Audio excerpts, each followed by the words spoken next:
ओम साई राम। मैं अनुराधा श्री साई सत्यचरित्र से आज अध्याय 28वीं का पठन करूँगी। पठन करने से पहले मोहन जी का आवाहन करेंगे। ओम परब्रह्मणे विद्महे शिवतत्त्वाय धीमहि तन्नो मोहनः प्रचोदयात्। ओम परब्रह्मणे विद्महे शिवतत्त्वाय धीमहि तन्नो मोहनः प्रचोदयात्। ओम परब्रह्मणे विद्महे शिवतत्त्वाय धीमहि तन्नो मोहनः प्रचोदयात्। इस अध्याय में चिड़ियों का शिरडी को खींच जाना, लक्ष्मीचंद, बुरहानपुर की महिलाएं और मेघा का निर्वाण का वर्णन होगा। प्राक कथन। श्री साईं अनंत हैं। वे एक चींटी से लेकर ब्रह्मांड पर्यंत सर्वभूतों में व्याप्त हैं। वेद और आत्मविज्ञान में पूर्ण पारंगत होने के कारण वे सद्गुरु कहलाने के सर्वथा योग्य हैं। चाहे कोई कितना ही विद्वान क्यों न हो, परंतु यदि वह अपने शिष्य की जागृति कर उन्हें आत्म स्वरूप का दर्शन न करा सके तो उसे सद्गुरु के नाम से कदापि संबोधित नहीं किया जा सकता। साधारणतः पिता केवल इस नश्वर शरीर का ही जन्मदाता है, परंतु सद्गुरु तो जन्म और मृत्यु दोनों से ही मुक्ति करा देने वाले हैं। अतः वे अन्य लोगों से अधिक दयावंत हैं। श्री साईं बाबा हमेशा कहा करते थे कि मेरा भगत चाहे 1000 कोस की दूरी पर क्यों ही ना हो, वह शिरडी को ऐसा खींचा चला आता है जैसे धागे से बंधी हुई चिड़िया खींचकर स्वयं ही आ जाती है। इस अध्याय में ऐसी ही 3 चिड़ियों का वर्णन है। कथा पहली। लाला लक्ष्मीचंद। ये महानुभाव बम्बई के श्री वेंकटेश्वर प्रेस में नौकरी करते थे। वहाँ से नौकरी छोड़कर वे रेलवे विभाग में आए और फिर वे Messrs Ralli Brothers and company में मुंशी का कार्य करने लगे। उनका सन 1910 में श्री साईं बाबा से संपर्क हुआ। बड़े दिन यानी क्रिसमस से लगभग 1 या 2 मास पहले सांता क्रूज में उन्होंने स्वप्न में एक दाढ़ी वाले वृद्ध को देखा जो चारों ओर से भक्तों से घिरा हुआ खड़ा था। कुछ दिनों के पश्चात वे अपने मित्र श्री दत्तात्रेय मंजूनाथ बिजूर के यहाँ दासगनु का कीर्तन सुनने गए। दासगनु का यह नियम था कि वे कीर्तन करते समय सम्मुख श्री साईं बाबा का चित्र रख लिया करते थे। लक्ष्मीचंद को यह चित्र देखकर महान आश्चर्य हुआ, क्योंकि स्वप्न में उन्होंने जिस वृद्ध के दर्शन किए थे उनकी आकृति भी ठीक उसी चित्र के अनुरूप ही थी। इससे वह इस निष्कर्ष पर पहुंचे कि स्वप्न में दर्शन देने वाले स्वयं शिरडी के श्री साईनाथ समर्थ के अतिरिक्त और कोई नहीं है। चित्र दर्शन, दासगनु का मधुर कीर्तन और उनके संत तुकाराम का प्रवचन आदि का कुछ ऐसा प्रभाव उन पर पड़ा कि उन्होंने शिरडी यात्रा का दृढ़ संकल्प कर लिया। भक्तों को चिरकाल से ही ऐसा अनुभव होता आया है कि जो सतगुरु या अन्य किसी आध्यात्मिक ज्ञान की खोज में निकलता है उसकी ईश्वर सदैव ही सहायता करते हैं। उसी रात्रि को लगभग 8 बजे उनके एक मित्र शंकर राव ने उनका द्वार खटखटाया और पूछा कि क्या हमारे साथ शिरडी चलने को तैयार हैं। लक्ष्मीचंद के हर्ष का पारावार ना रहा और उन्होंने तुरंत ही शिरडी चलने का निश्चय कर लिया। एक मारवाड़ी से 15 रुपये उधार लेकर तथा अन्य आवश्यक प्रबंधन कर उन्होंने शिरडी को प्रस्थान कर दिया। रेलगाड़ी में उन्होंने अपने मित्र के साथ कुछ देर भजन भी किया। उसी डिब्बे में 4 जवन यात्री बैठे थे जो शिरडी के समीप ही अपने अपने घरों को लौट रहे थे। लक्ष्मीचंद ने उन लोगों से श्री साईं बाबा के संबंध में कुछ पूछताछ की। तब लोगों ने उन्हें बताया कि श्री साईं बाबा शिरडी में अनेक वर्षों से निवास कर रहे हैं और वह एक बहुत पहुँचे हुए संत हैं। जब वे कोपरगांव पहुँचे तो बाबा को भेंट देने के लिए कुछ अमरूद खरीदने का उन्होंने विचार किया। वे वहाँ के प्राकृतिक सौंदर्य में दृश्य देखने में कुछ ऐसे तल्लीन हुए कि उन्हें अमरूद लेने की सुधि ही न रही। परंतु जब वे शिरडी के समीप आए तो यकायक उन्हें अमरूद खरीदने की स्मृति हो आई। इसी बीच उन्होंने देखा कि एक वृद्धा टोकरी में अमरूद लिए तांगे के पीछे पीछे दौड़ती चली आ रही है। यह देख उन्होंने तांगा रुकवाया और उनमें से कुछ बढ़िया अमरूद खरीद लिए। तब वह वृद्धा उनसे कहने लगी, कृपा कर ये शेष अमरूद भी मेरी ओर से बाबा को भेंट कर देना। यह सुनकर तत्क्षण ही उन्होंने विचार हो आया कि मेरे अमरूद खरीदने की जो इच्छा पहले की थी और जिसे मैं भूल गया था, उसी की इस वृद्धा ने पुनः स्मृति करा दी है। श्री साईं बाबा के प्रति उसकी भक्ति देख वे दोनों बड़े चकित हुए। लक्ष्मीचंद ने यह सोचकर कि हो सकता है कि स्वप्न में जिस वृद्ध के दर्शन मैंने किए थे उन्हीं की यह कोई रिश्तेदार हो, वे आगे बढ़े। शिरडी के समीप पहुंचने पर उन्हें दूर से ही मस्जिद में फहराती ध्वजाएं दिखाई दी, जिन्हें देख प्रणाम कर अपने हाथ में पूजन सामग्री लेकर वे मस्जिद पहुंचे और बाबा का यथाविधि पूजन कर वे द्रवित हो गए। उनके दर्शन कर वे अत्यंत आनंदित हुए तथा उनके शीतल चरणों से ऐसे लिपटे जैसे एक मधुमक्खी कमल के मकरंद की सुगंध से मुग्ध होकर उससे लिपट जाती है। जब बाबा ने उनसे जो कुछ कहा उसका वर्णन हेमाड पंथ ने अपने मूल ग्रंथ में इस प्रकार किया है।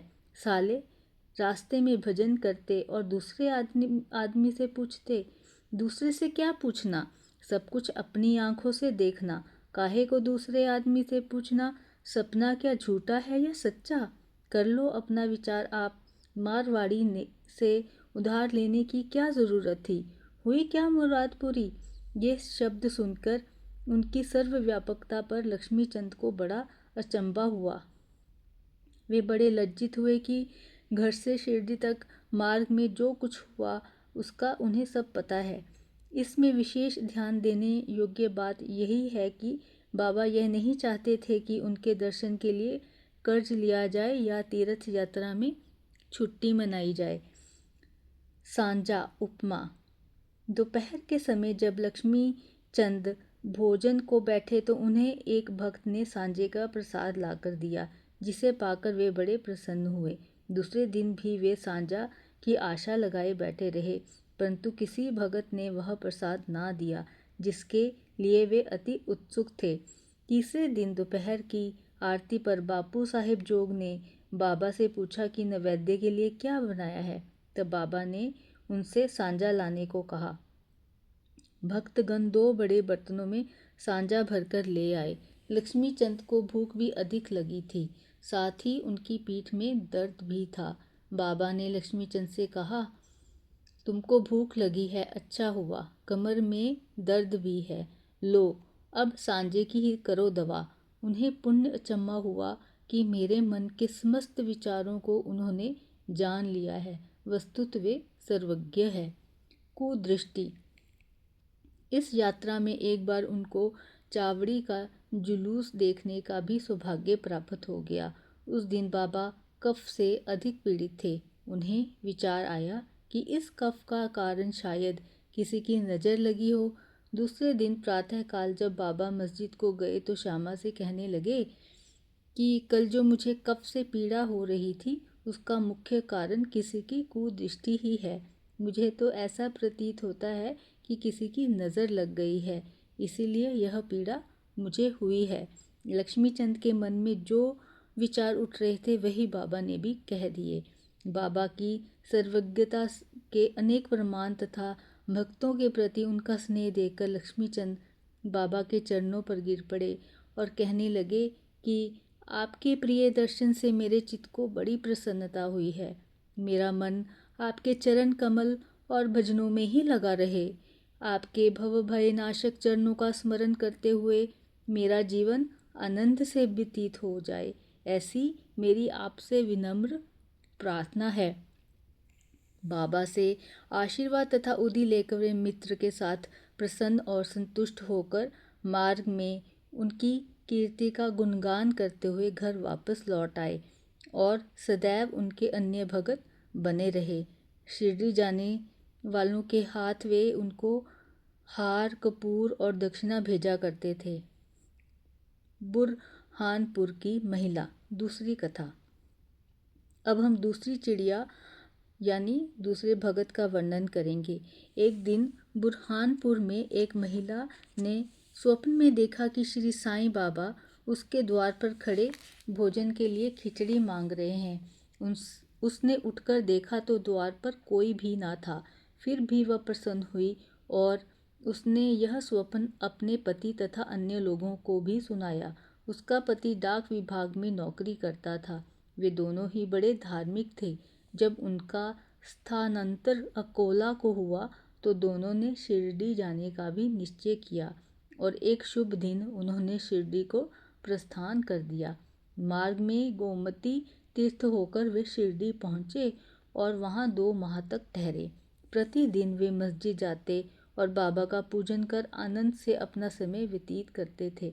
यद्यपि दंपति खिचड़ी का नैवेद्य भेंट करने को ही आए थे, परंतु किसी कारणवश उन्हें 14 दिनों तक ऐसा संयोग प्राप्त न हो सका। उनकी स्त्री इस कार्य में अब अधिक विलंब न करना चाहती थी, इसलिए जब 15वें दिन दोपहर के समय वे खिचड़ी लेकर मस्जिद में पहुंची तो उसने देखा कि बाबा अन्य लोगों के साथ भोजन करने बैठ चुके हैं। पर्दा गिर चुका था, जिसके पश्चात किसी का साहस न था कि वह भीतर प्रवेश कर सके, परंतु वह एक क्षण भी प्रतीक्षा न कर सकी और हाथ से पर्दा हटाकर भीतर चली आई। बड़े आश्चर्य की बात थी कि उसने देखा कि बाबा की इच्छा उस दिन सबसे पहले खिचड़ी खाने की ही थी, जिसकी उन्हें आवश्यकता थी। जब वह थाली लेकर भीतर आई तो बाबा को बड़ा हर्ष हुआ और वे उसी में से खिचड़ी के ग्रास लेकर खाने लगे। बाबा की ऐसी उत्सुकता देख प्रत्येक को बड़ा आश्चर्य हुआ और जिन्होंने यह खिचड़ी की वार्ता सुनी उन्हें भक्तों के प्रति बाबा का असाधारण स्नेह देकर बड़ी प्रसन्नता हुई। अब तृतीय पक्षी की चर्चा सुनिए। विरमगांव, खेड़ा जिला गुजरात का रहने वाला मेघा अत्यंत सीधा और अनपढ़ व्यक्ति था। वह राव बहादुर साठे के यहाँ रसोइये का काम किया करता था। वह शिवजी का परम भक्त था और सदैव पंचाक्षरी मंत्र नमः शिवाय का जाप किया करता था। संध्योपासना आदि उसे कुछ भी ज्ञान न था, यहाँ तक कि वह संध्या के मूल गायत्री मंत्र को भी न जानता था। राव बहादुर साठे का उस पर अत्यंत स्नेह था, इसलिए उन्होंने उसे संध्या की विधि तथा गायत्री मंत्र की शिक्षा दी। साठे साहब ने श्री साईं बाबा को शिवजी का साक्षात अवतार बतलाकर उसे शिरडी भेजने का निश्चय किया, किंतु साठे साहब से पूछने पर उन्होंने बताया कि श्री साईं बाबा तो यवन हैं। इसलिए मेघा ने सोचा कि शिरडी में एक यवन को प्रणाम करना पड़े, ये अच्छी बात नहीं है। भोला भाला आदमी तो वह था ही, इसलिए उसके मन में असमंजस पैदा हो गया। तब उसने अपने स्वामी से प्रार्थना की कि कृपा कर मुझे वहाँ ना भेजें, परंतु साठे साहब कहाँ मानने वाले थे। उनके सामने मेघा की एक ना चली। उन्होंने उसे किसी प्रकार शिरडी भेज दिया तथा उसके द्वारा अपने ससुर गणेश दामोदर उपनाम दादा केलकर को, जो शिरडी में ही रहते थे, एक पत्र भेजा कि मेघा का परिचय बाबा से करा देना। शिरडी पहुंचने पर जब वह मस्जिद में घुसा तो बाबा अत्यंत क्रोधित हो गए और उसे उन्होंने मस्जिद में आना से मना कर दिया। वे गर्जन कर कहने लगे कि इसे बाहर निकाल दो। फिर मेघा की ओर देखकर कहने लगे कि तुम तो एक उच्चकालीन ब्राह्मण हो और मैं निम्न जाति का एक यवन। तुम्हारी जाति भ्रष्ट हो जाएगी, इसलिए यहाँ से बाहर निकल जाओ। ये शब्द सुनकर मेघा कांप उठा। उसे बड़ा विस्मय हुआ कि जो कुछ उसके मन में विचार उठ रहे थे उनको बाबा ने कैसे जान लिया। किसी प्रकार वह कुछ दिन वहाँ ठहरा और अपनी इच्छा अनुसार सेवा भी करता रहा, परंतु उसकी इच्छा तृप्त नहीं हुई। फिर वह घर लौट आया और वहाँ से त्र्यंबक नासिक जिला को चला गया। वर्ष भर के पश्चात पुनः शिरडी आया और इस बार दादा केलकर के कहने से उसे मस्जिद में रहने का अवसर प्राप्त हो गया। साईं बाबा मौखिक उपदेश द्वारा मेघा की उन्नति करने के बदले उसका आंतरिक सुधार कर रहे थे। उसकी स्थिति में पर्याप्त परिवर्तन होकर यथेष्ट प्रगति हो चुकी थी और अब तो वह श्री साईं बाबा को शिवजी का ही साक्षात अवतार समझने लगा था। शिव पूजन में बिल्व पत्रों की आवश्यकता होती है, इसलिए अपने बाबा का पूजन करने हेतु बिल्व पत्रों की खोज में वह मीलों दूर निकल जाया करता था।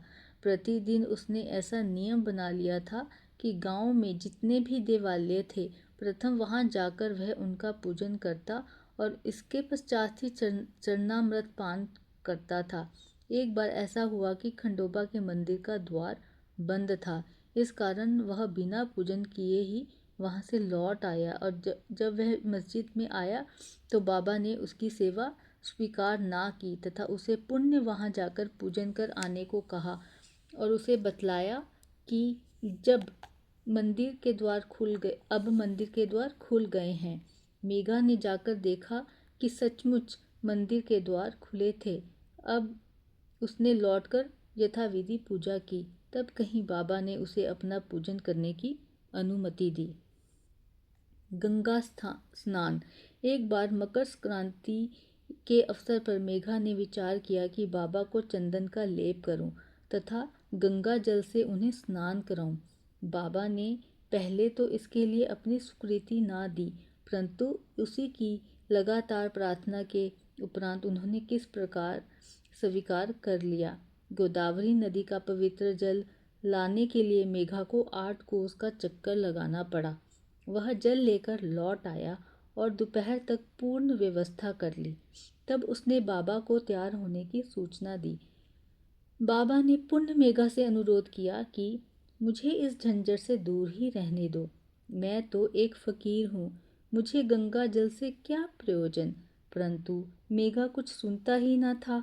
मेघा की तो यह दृढ़ धारणा थी कि शिवजी गंगा जल से अधिक प्रसन्न होते हैं, इसलिए ऐसे शुभ पर्व पर अपने शिवजी को स्नान कराना हमारा परम कर्तव्य है। अब तो बाबा को सहमत होना ही पड़ा और नीचे उतार कर वे एक लकड़ी के तख्त पर बैठ गए तथा अपना मस्तक आगे करते हुए कहने लगे कि अरे मेघा, कम से कम इतनी कृपा तो करना कि केवल मेरे सर पर ही पानी डालना। सिर शरीर का प्रधान अंग है और उस पर पानी डालना ही पूरे शरीर पर पानी डालने के सदृश्य है। मेघा ने अच्छा अच्छा कहते हुए बर्तन उठाकर सर पर पानी डालना प्रारंभ किया। ऐसा करने से उसे इतनी प्रसन्नता हुई कि उसने उच्च स्वर में हर हर गंगे कहते हुए समूचे बर्तन का पानी बाबा के संपूर्ण शरीर पर उड़ेल दिया और फिर पानी का बर्तन एक और रखकर वह बाबा की ओर निहारने लगा। उसने देखा कि बाबा का तो केवल सिर ही भीगा है और शेष भाग ज्यों का त्यों बिल्कुल सूखा ही है। यह देख उसे बड़ा आश्चर्य हुआ। त्रिशूल और पिंडी। मेघा बाबा को 2 स्थानों पर पूजा करता था। पहले वह मस्जिद में, फिर बाड़े में नाना साहेब चंद्रोरकर द्वारा प्राप्त उनके बड़े चित्र को। इस प्रकार यह क्रम 12 मास तक चलता रहा। बाबा ने उसकी भक्ति तथा विश्वास दृढ़ करने के लिए उसे दर्शन दिए। एक दिन प्रातःकाल मेघा जब अर्ध निद्रावस्था में अपनी शैया पर पड़ा हुआ था, तभी उसे उनके दर्शन हुए। बाबा ने उसे जागृत जानकर अक्षत फेंके और कहा कि मेघा, त्रिशूल लगाओ। इतना कहकर वे अदृश्य हो गए।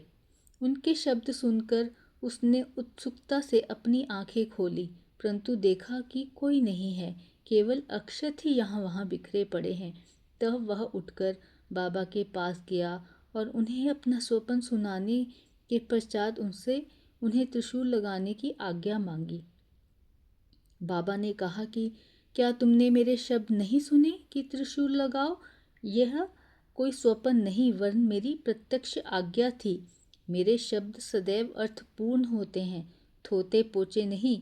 मेघा कहने लगा कि आपने दयाकर मुझे निद्रा से तो जागृत कर दिया है, परंतु सभी द्वार पूर्वत ही बंद देखकर मैं मूढ़मति भ्रमित हो उठा कि कहीं स्वप्न तो नहीं देख रहा था। बाबा ने आगे कहा कि मुझे प्रवेश करने के लिए किसी द्वार की आवश्यकता नहीं है, ना मेरा कोई रूप ही है और ना ही कोई अंत। मैं सदैव सर्वभूतों में व्याप्त हूँ। जो मुझ पर विश्वास रखकर सतत मेरा ही चिंतन करता है, उसके सब कार्य मैं स्वयं ही करता हूँ और अंत में उसे श्रेष्ठ गति देता हूँ। मेघा वाड़े को लौट आया और बाबा के चित्र के समीप ही दीवार पर एक लाल त्रिशूल खींच दिया। दूसरे दिन एक रामदासी भगत पुणे से आया। उसने बाबा को प्रणाम कर शंकर जी की एक पिंडी भेंट की। उसी समय मेघा भी वहां पहुंचे। तब बाबा उनसे कहने लगे कि देखो, शंकर भोले आ गए हैं, अब उन्हें संभालो। मेघा ने पिंडी को देखा तो उसे महान विस्मय हुआ। वह वाड़े में आया। इस समय काका साहेब दीक्षित स्नान के पश्चात सिर पर तौलिया डाले साई नाम का जाप कर रहे थे। तभी उन्होंने ध्यान में एक पिंडी देखी जिससे उन्हें कौतूहल सा हो गया था। उन्होंने सामने से मेघा को आते देखा। मेघा ने बाबा द्वारा प्रदत्त वह पिंडी काका साहेब दीक्षित को दिखाई। पिंडी ठीक वैसी ही थी जैसी कि उन्होंने कुछ घड़ी पूर्व ध्यान में देखी थी। कुछ दिनों में जब त्रिशूल का खींचना पूर्ण हो गया तो बाबा ने बड़े चित्र के पास, जिसका मेघा नित्य पूजन करता था, पास ही उस पिंडी की स्थापना कर दी। मेघा को शिव पूजन से बड़ा प्रेम था। त्रिपुंड खींचने का अवसर देकर तथा पिंडी की स्थापना कर बाबा ने उसका विश्वास दृढ़ कर दिया। इस प्रकार कई वर्षों तक लगातार दोपहर और संध्या को नियमित आरती तथा पूजा कर सन 1912 में मेघा परलोकवासी हो गया। बाबा ने उसके मृत शरीर पर अपना हाथ फेरते हुए कहा कि यह मेरा सच्चा भगत था। फिर बाबा ने अपने ही खर्च से उसका मृत्यु भोज ब्राह्मणों को दिए जाने की आज्ञा दी, जिसका पालन काका साहेब दीक्षित ने किया। श्री सद्गुरु साईनाथ प्रणमस्तु। शुभम भवतु।